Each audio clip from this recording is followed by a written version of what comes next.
perguntas mais antigas da humanidade. Como foi que tudo começou? E aí, quando chega a hora do reconhecimento, como você se sentiria se toda a glória e todos os prêmios fossem para outra pessoa? Essa história é verdadeira. No capítulo de hoje da série Poeira das Estrelas, o físico Marcelo Gleiser encontra o homem que o Prêmio Nobel esqueceu. Em ciência, muitas vezes, grandes descobertas nascem por acaso. Nem sempre a comunidade científica reconhece o mérito daqueles que tiveram uma grande ideia primeiro. Para uns, a glória. Para outros, o esquecimento. A descoberta da origem do universo é uma dessas histórias.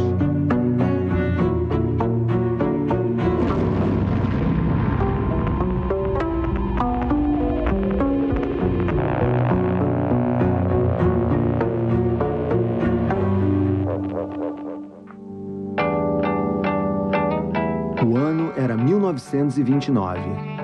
No observatório de Mount Wilson, ao norte de Los Angeles, havia sido construído o telescópio mais potente de todos os tempos.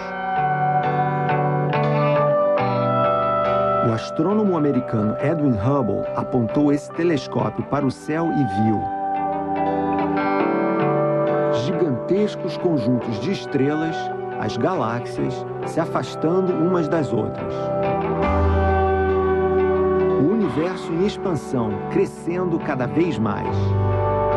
As consequências dessa descoberta foram profundas.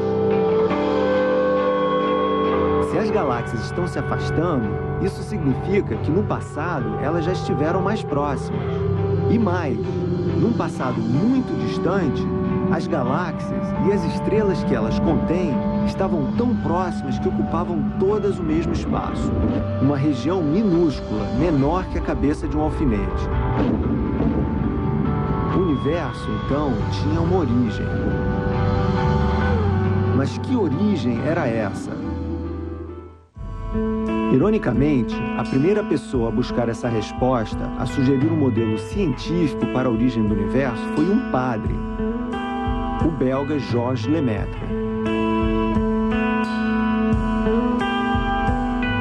Segundo ele, no início, o universo não passava de um enorme núcleo ou átomo primordial, como ele chamou. Mas o próprio Lemaitre admitia que sua teoria não explicava tudo em detalhes, o que é essencial em ciência.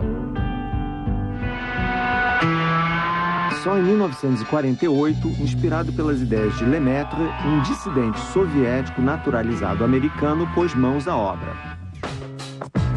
Ele se chamava Georges Gamow.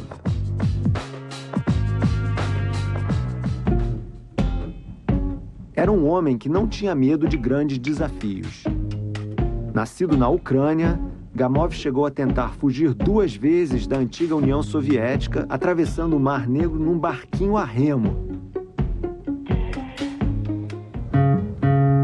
Para ajudá-lo na gigantesca tarefa de finalmente explicar a origem do universo, Gamow convocou 2 alunos de doutorado, Robert Herman e Ralph Alpher.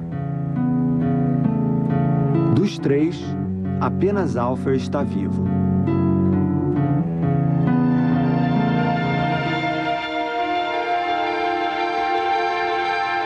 Encontramos com ele num asilo para aposentados em Tampa, no estado americano da Flórida.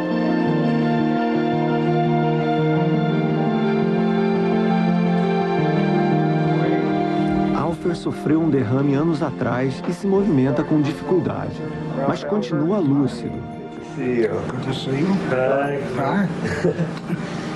How was it working with Gamow? Pergunto a ele como era trabalhar com Gamow. Well, he was a personal character. Ele era uma grande figura, diz Alpher. Fechando os olhos, consigo imaginá-lo na sua motocicleta, um belo cachecol de lã no pescoço, voando ao vento. On the road in a motorcycle.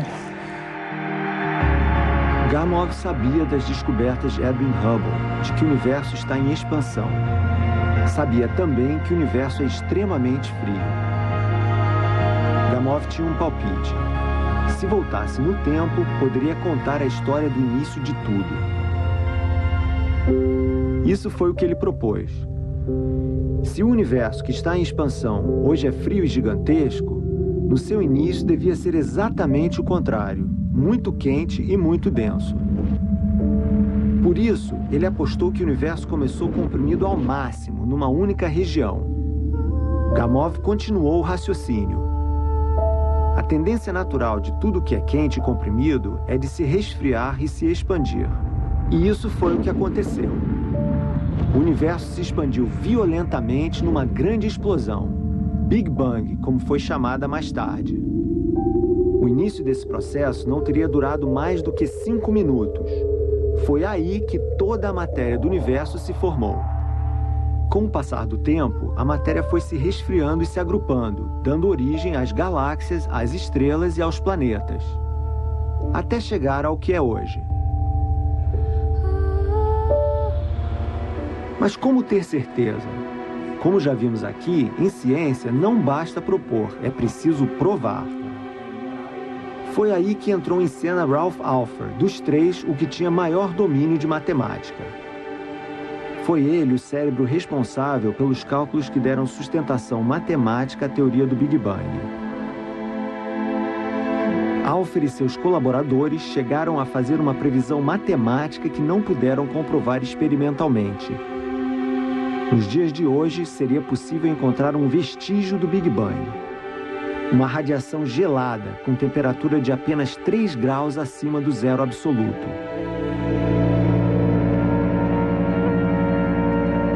Era 1964.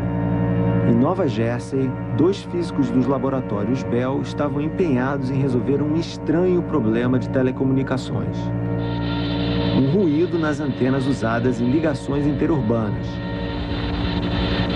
Um chiado sem explicação que não via de nenhum lugar na Terra.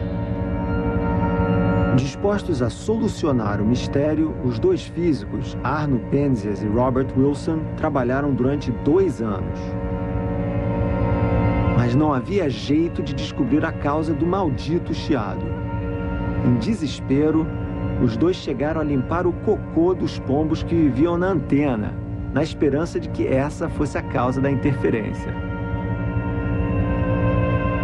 Nada. O ruído vinha mesmo de um lugar muito distante, de fora da nossa galáxia, a Via Láctea. Até que um dia, Arno Penzias ouviu falar de algo muito interessante.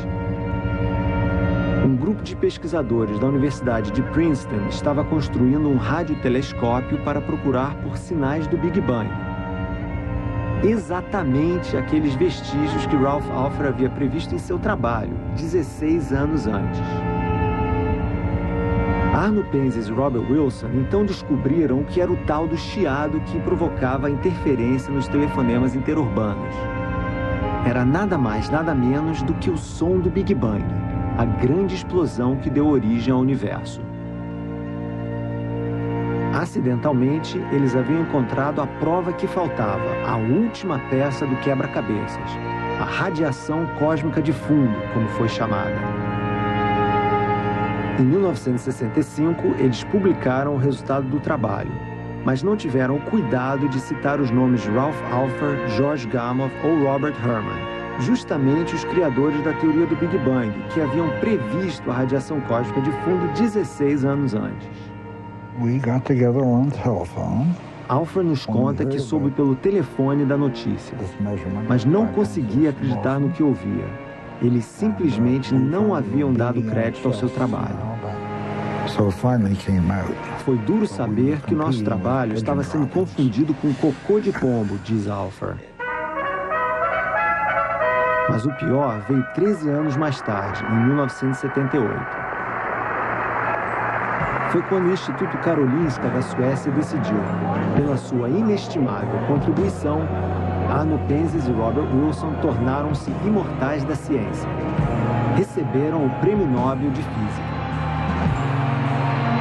Penzias ainda teve a ideia infeliz de procurar Ralph Alpher antes da premiação e pedir a ele que ajudasse a escrever o discurso de agradecimento. Pergunto a Alpher se ele ficou magoado. Oh, look. Sure did. Claro que fiquei. Moral da história. Em ciência, às vezes não basta ter a ideia genial ou escrever o trabalho genial. É preciso ter a comprovação experimental dessa ideia. E saber divulgá-la entre os colegas, claro.